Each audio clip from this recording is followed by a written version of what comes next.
Hey, welcome to my channel.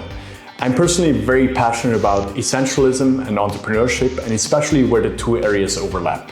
I started my first company when I was 14, and ever since I've been fascinated with trying to find out and perfect the processes and tools that people need to come together around an idea and grow it into something that is sustainable. So for the past 18 years, I've held various roles as founder in technology ventures. And about a year ago, I've decided to leave my last operational role in a company called Dfinity and focus on being an investor and supporter to early stage ventures. With Tomahawk.vc, we invest in pre-seed, seed, and Series A technology ventures. We not only provide money, but also a lot of our time. It's just what I like to do, working with early stage companies when they're at the very beginning, looking to build their first product, gaining first traction, and selling to their first customers. So what can you expect from this channel? I'll cover all the processes and tools and frameworks that I've learned over the past almost 2 decades while working in and on early stage companies through the lens of an essentialist. Things like how to run meetings efficiently, how to structure your board meetings, how to find your co-founder,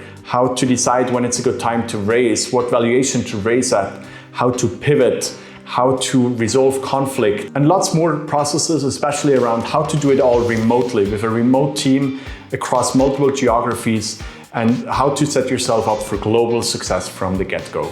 I said through the lens of an essentialist because that's ultimately how I think we should all behave in life.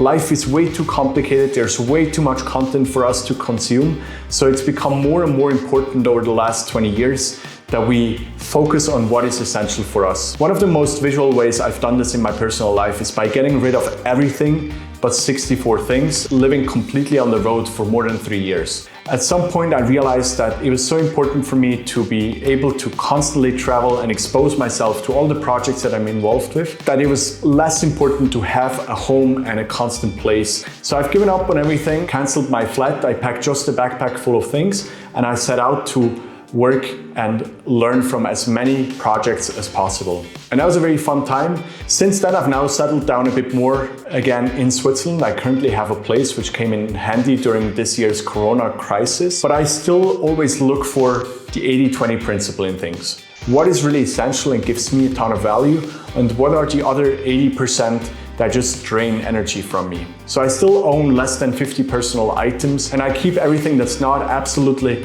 important to me and my personal development at a minimum. So if that sounds like something that you're interested in, then please smash that like button and hit subscribe so you're never gonna miss any of the upcoming videos. And with that, have a beautiful day, stay curious, and I'll talk to you soon.